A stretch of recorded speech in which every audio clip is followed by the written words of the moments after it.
হযরত উমরের জামানায় মদিনার রাস্তায় বাঘ শুয়ে আছে। হাজিরা নবীর রওজায় আসতে পারতেছে না, বাঘের ভয়ে সবাই দাঁড়ায় আছে, থর থর করে কাঁপতেছে। হযরত উমরের কাছে খবর চলে গেছে, ওগো আমিরুল মুমিনিন, মদিনার রাস্তায় বাঘ শুয়ে আছে, বাঘ শুয়ে আছে মদিনার রাস্তায়। বাঘের কারণে হাজিরা নবীর রওজায় আসতে পারতেছে না। বাঘটাকে কি তাড়ানো যায় না? আমিরুল মুমিনিন হযরত উমর দেউড়ায় চলে আসে মদিনার রাস্তায় বাঘের কাছে। হযরত উমরে ফারুক বাঘের কানটা বাম হাতে ধরছে, দইরা বলে, জঙ্গলার বাঘ, তোমার থাকার কথা জঙ্গলে, তুমি কেন এ জায়গায় আসছো? নবীর আশিকরা নবীর রওজায় যাইতে পারে না তোমার ভয়ের কারণে, চলে যাও, জঙ্গলায় চলে যাও।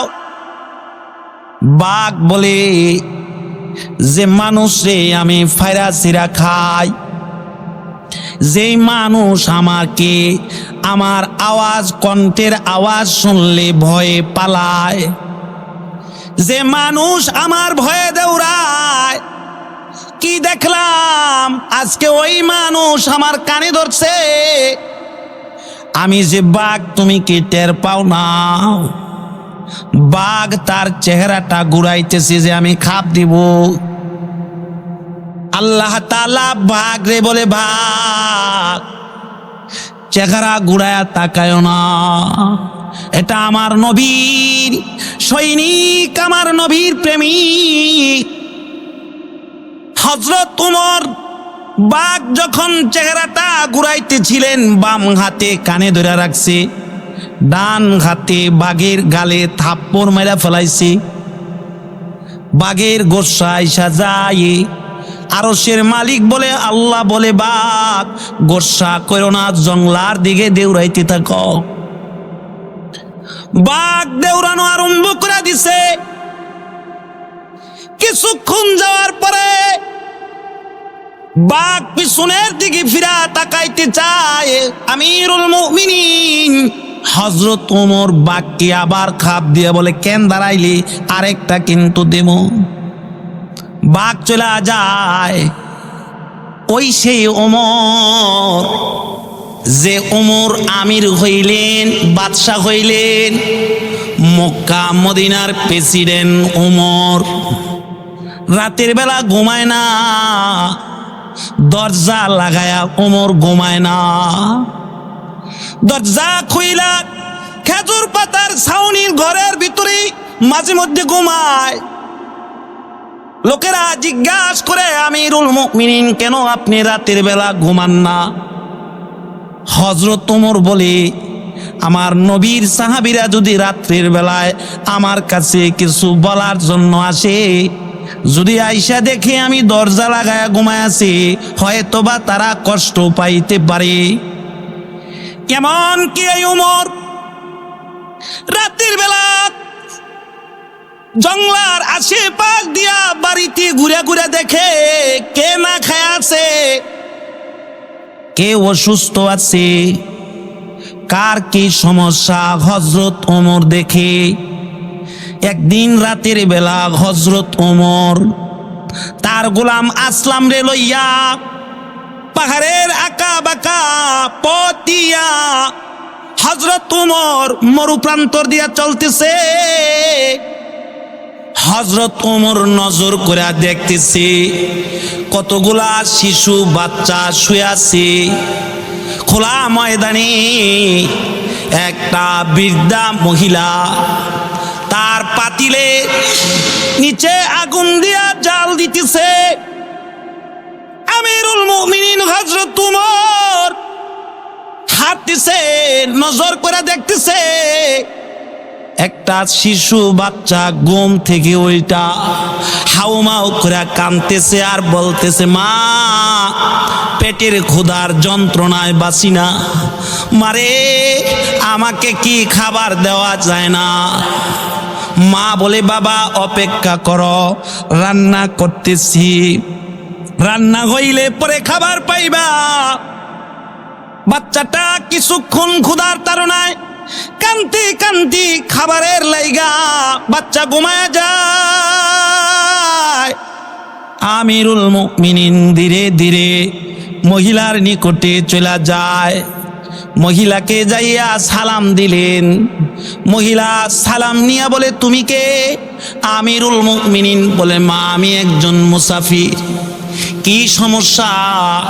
দূর থেকে দেখলাম বাচ্চাটা ঘুম থেকে জায়গা খাবারের লাইগা কাঁদতেছে। আপনি বললেন রান্না হইতেছে।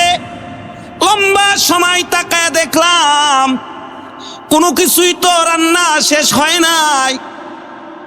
মহিলা চোখের পানি ছাড়ে আর বলে, ও পথিক মুসাফির, কেমনে রান্না হবে? আমার পাতিলে তো কোনো খাবারের বস্তু নাই। 4 দিন ধরে আমার সন্তানগুলো উপবাস, ক্ষুধার তাড়নায় পেটের সাথে পেট লাগা গেছে। আমার সন্তানগুলা দাঁড়াইতে পারে না। খাবারের তাড়না, ক্ষুধার তাড়নায় খাবার খাওয়ার জন্য আমার সন্তানগুলা কাঁদতেছে। আমি সন্তানদেরকে সান্ত্বনা দেওয়ার জন্য পাতিলে পানি দিয়া জাল দিতেছি। আমিরুল মুমিনিন বলে, মা দেখি আমি আপনার জন্য কিছু করতে পারি কিনা। মহিলা বলে, পথিক তুমি আমার লাইগা কি করবা? আমিরুল মুমিনিন বলে, দেখি আমি চেষ্টা করে কোনো কিছু করতে পারি কিনা। আমিরুল মুমিনিন দেউরায়া চলে গেলেন রাষ্ট্র গোডাউনে। রাষ্ট্রের গোডাউনের ভিতরে ঢুইকা হযরত উমর আঠার বস্তা কিছু খাবারের আসবাবপত্র বস্তা কইরা তার গোলাম আসলাম রে বলে, আসলাম এ খাবারের বস্তা আমার কাঁধে তুলা দে। গোলাম বলে, আমিরুল মুমিনিন আমি আছি কিসের লেগা, দেন আমার মাথায় তুলা দেন। হযরত ওমর বলে, দেওয়া যাবে না। কেন দেওয়া যাবে না? হযরত ওমর বলে, আদালতে কিবরিয়ায় যদি আল্লাহ তাআলা আমার এই ময়দানে মাহশারে দাঁড় করায় বলে, ওমর তোমার শাসন আমলে আমার বান্দা বান্দে গুলা না খায়াছিল, তুমি কি তার উত্তর দিবা? কয় না। তাহলে যেহেতু আমাকে জবাবদাহি করতে হবে, আমার বস্তা আমার ঘাড়ে উঠায়া দাও। আমিরুল মুমিনিন হযরত ওমর বস্তা কি কাঁধে কইরা লইয়া পাহাড়ের আঁকা বাঁকা রাস্তা দিয়া মরুভূমি দিয়া পাড়ি দিয়া হযরত ওমর বৃদ্ধা মহিলার বাড়িতে চলে যায়। হযরত ওমর যায়া বলে, মা সালাম দিয়া বলে, মা আপনি চলে যান পর্দার আড়ালে। মহিলা চলে যায়। হযরত ওমর নিজের হাতে আটা গুলা গুইলা খামিরা করলেন।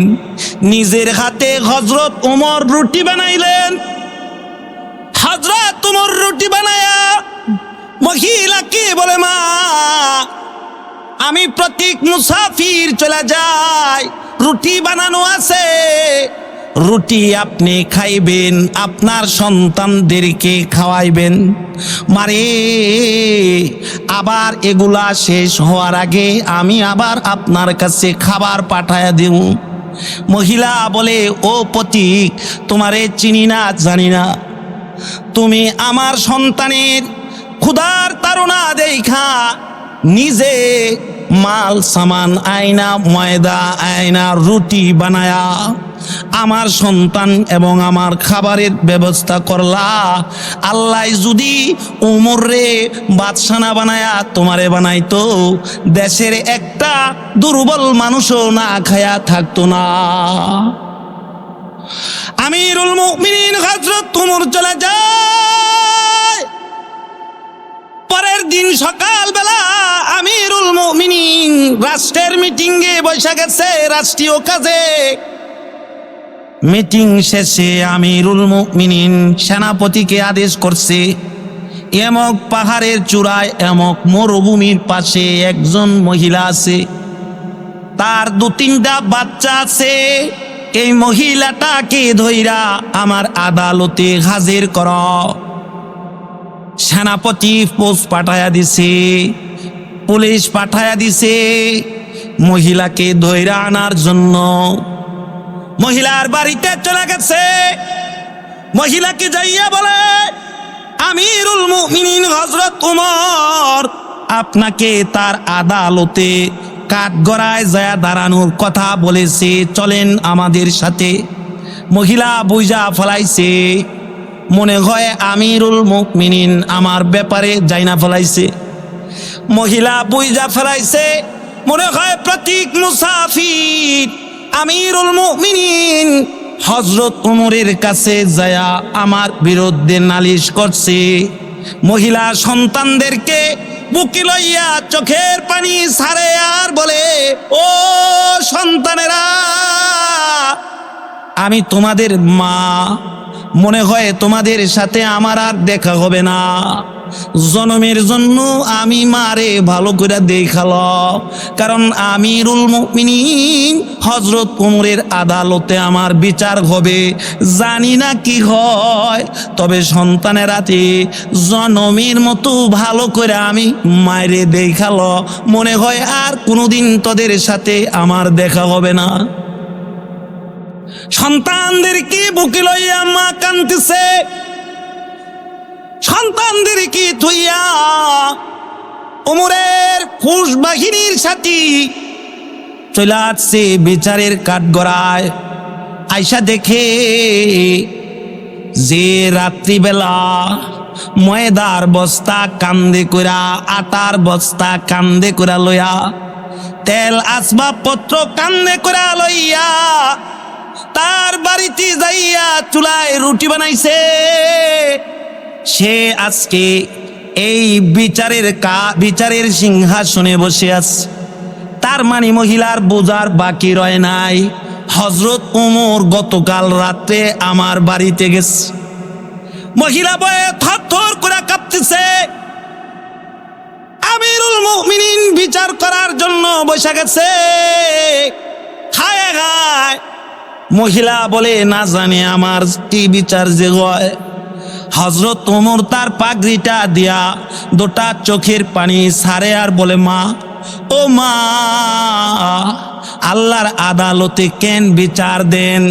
আমি ওমর যদি কোনো অপরাধ করে থাকে, নেন এই পাগড়ি দিয়া বান্দা মদিনার আনাচে কানাচে আমারে ঘুরাক, আমার মালিকের আদালতে আমারে বিচার আমার নামে নালিশ করেন না। মারে ময়দানে মাহশারে আল্লাহর আদালতে আমি আসামি হয়ে দাঁড়াতে পারবো না। ওই সেই ওমর ঝাড় বয়ে মানুষ থরথর করে কাঁপত। হযরত ওমরের জামানায় এক লোক মদ বিক্রি করত, নিজে মদ খাইতো। একদিন আমিরুল মুমিনিন হযরত ওমরের সামনে দিয়া মদের বোতল লইয়া যাইতেছে, কাপড় দিয়া বোতলটাকে পেঁচায় রাখছে। আমিরুল মুমিনিন তারে রাখছে, এ আল্লাহর বান্দা, আমার কাছে আসো, তোমার কাপড় দিয়া পেঁচানো কি আছে? চোর কিন্তু জানে যে সে দাগি, পুলিশ দেখলে দৌড় মারে। চোরের দিলে ভয় আইসা গেছে মদখোরের দিলে। হায় হায়, ওমর যদি জানে, ওমর যদি দেখে এটা মদের বোতল, তাহলে আমার রক্ষা নাই, আমার উপায় নাই। ওমর আমারে মাইরা ফেলাইবে। দিলে দিলে আল্লাহর কাছে কয়, আল্লাহ মালিক, আমি গুনাহগার, তুমি কিন্তু সাত্তার। আমি গুনাহ করতে জানি, তুমি গুনাহ মাফ করতে জানো। আয়ে খুদা, আয়ে মেরে সত্তারুল উয়ুব, মেরে মৌলা, मेरे गफ्फारुज़ ज़ुनूब, हम गुनाहगार और तू गफ्फार है, हम बड़ी ऐबू से तू सत्तार है, तू जो चाहे पाक हो मुझे सापलीत फजल से तेरे नहीं कुछ भी बाईद फजल से तेरे मोहब्बत की आतश जला दे खुदाया मोहब्बत की आतश जला दे खुदाया दिले दिले कांदे আর কয় আল্লাহ আমি গুনাহগার তুমি সত্তার আমি গুনাহ করতে জানি আমরা তুমি গুনাহ মাফ করতে জানো রে মালিক ও মালিক তুমি আমারে ওমরের দরবারে আসামি বানায়ো না লা তুমি আমারে ওমরের দরবারে আসামি বানায়ো না মাফ করে দাও আর জীবনে গুনাহ করব না হযরত ওমরের কাছে যাইতেছে আর দিলে দিলে রবের ভয়ে রবের কাছে মিনতি করতেছে ওমরে যখন ওমরের নিকটে চলে যায় ওমর বলে তোমার হাতে কাপড় দিয়া পেঁচানো এটা কি ওই লোক বলে আমার হাতে কাপড় দিয়া পেঁচানো এটা দুধের বোতল হযরত ওমর বলে কাপড় দিয়া কেন পেঁচায় রাখছো লোকটা বলতেছে আমিরুল মুমিনিন গরম তাই এটাকে আমি কাপড় দিয়া পেঁচায় রাখছি হযরত ওমর বলে এই সিপাহী খোলো বোতলটাকে কাপড় পেঁচানো অবস্থায় নিয়া সিপাহী যখন খুলতেছে আর লোকটা বলতেছে ও মালিক ওমরের আদালতে তুমি আমারে বেহাজ্জতি করো না ওমর যদি জানে এটা মদের বোতল আমারে মাইরা ফেলাইবে মাওলা তুমি তো সব কিছু পারো এটাকে কি দুধের বোতল বানায়া দিতে পারো না গরম বানায়া দিতে পারো না কারণ আল্লাহ কয় কুল ইয়া ইবাদিয়াল্লাযীনা আসরাফু আলা আনফুসিহিম লা তাকনাতু মির রাহমাতিল্লাহ ইন্নাল্লাহা ইয়াগফিরুয যুনুবা জামিআ ইন্নাহু হুয়াল গফুরুর রহিম তো আযাবে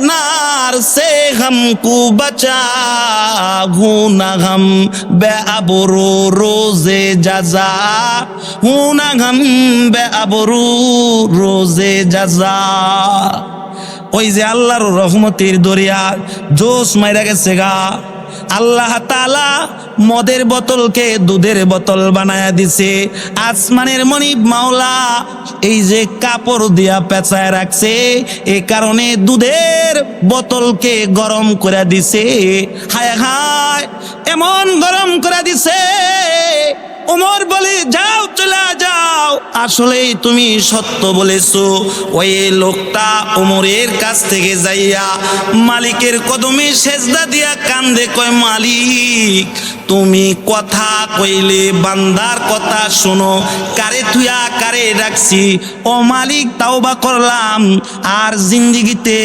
কোনোদিন গুনাহ করব না